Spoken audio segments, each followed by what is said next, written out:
Donc nous en sommes là, nous avons créé notre slider avec les 4 slides et les éléments donc, qui s'affichent quand la slide est mise en avant et qui disparaissent quand la slide est sur le côté. Donc on peut scroller sur la droite et sur la gauche. Et il ne reste plus qu'à animer les éléments, donc la petite image et le gros texte ici. Donc là, si je regarde sur notre slider de base, on voit bien que la petite image, elle apparaît en étant légèrement tournée et plus petite au début.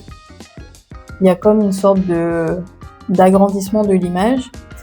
Et on a en dessous ce titre qui apparaît un peu comme une vague. Donc on va voir ça tout de suite sur Slider Evolution. Du coup, au niveau de Slider Evolution, ici je suis sur ma première slide et on va travailler surtout cette partie cette fois-ci. Donc ici, c'est un peu le tableau de bord des animations. Tout en haut, on a le nombre de secondes et là, en dessous, on a les animations. Donc là, on voit qu'on a un bloc de 300 à chaque niveau. Donc ça, c'est la première animation par défaut qui apparaît. Du coup, là, si je retourne sur mon slider, on voit que les éléments, donc les textes et l'image, ils apparaissent en fade in. C'est l'animation de base de Slider Evolution pour tous ces éléments.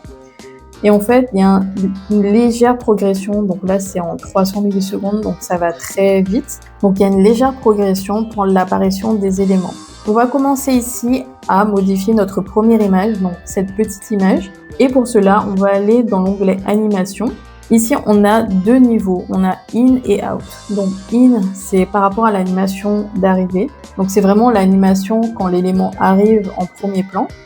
Et out, c'est quand la slide, par exemple, sort du premier plan et va sur la droite. Donc, c'est l'animation de sortie. Donc, tout d'abord, on va gérer au niveau de in l'animation lorsque l'élément arrive sur l'écran. Du coup, je vais cliquer sur Anime 2.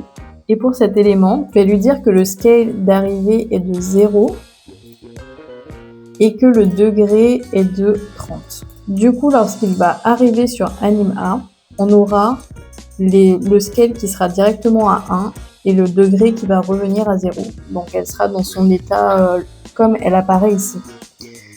Je vais également mettre ici dans la duration 100 millisecondes pour qu'on puisse visualiser l'animation, sinon ça va être beaucoup trop court. Du coup, je vais actualiser ma page et on a bien la petite animation sur l'image. Donc, on est bon au niveau de cette première image et maintenant, on va animer le gros texte ici. Donc, au niveau de notre texte, on va se placer sur Anime 2 et en dessous, dans l'onglet Word, donc dans les paramètres avancés, on va activer ici le Split Word et dans le X, on va mettre 20 pixels. Donc ici, en fait, on veut que le texte démarre à un certain niveau puisqu'il va former une sorte de vague. Donc on veut qu'il démarre à un Y, donc au niveau de la verticale, qui soit d'un décalage de 20 pixels, puis il va revenir à 0 lorsqu'il aura fini ici l'animation. Ensuite, je vais me mettre sur Anime A, et à Duration, je vais mettre 750. Donc là, j'enregistre. Donc on est bon au niveau des paramétrages des animations. On va sauvegarder et voir comment cela s'affiche sur la page. Donc là, on a bien nos animations qui apparaissent correctement. Donc quand le slider rentre en premier plan, on a bien les animations. Par contre, pour les autres slides, il faudra mettre en place la même chose au niveau des paramétrages d'animation. Donc soit supprimer les 3 autres slides qui ont été créés et simplement dupliquer la première, puis modifier les images et les textes comme on a fait la première fois, ou sinon paramétrer l'animation pour chaque élément. Mais je pense que ça sera plus simple de supprimer et de juste dupliquer la première slide. Donc on va juste visualiser en fonction de notre slider de base. Donc on a bien la même animation, mais par contre on n'a pas la même animation de sortie.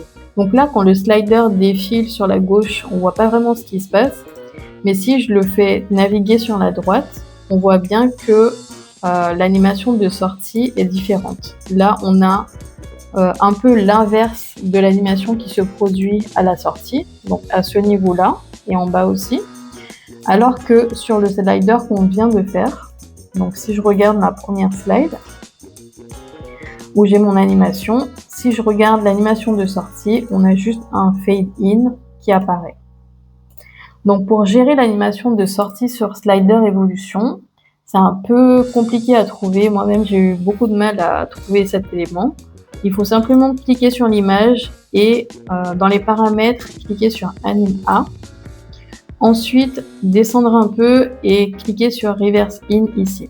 En fait, quand on active ce paramètre, ça va reverse, donc ça va inverser l'animation qu'on a paramétrée au départ et ça va l'inverser pour la sortie. Donc là, je vais faire déjà la même chose au niveau du deuxième texte. Reverse In, sauvegarder. Donc là, si j'actualise la page, j'ai bien mon animation en entrée. Et du coup, si je scrolle sur la droite, j'ai bien la même animation sur la sortie. Donc voilà, c'était tout pour la partie animation pour ce slider. Donc la dernière chose qui nous reste à voir, ce sont les éléments fixes du slider, donc les deux flèches ici et le bouton, que nous verrons sur la prochaine vidéo.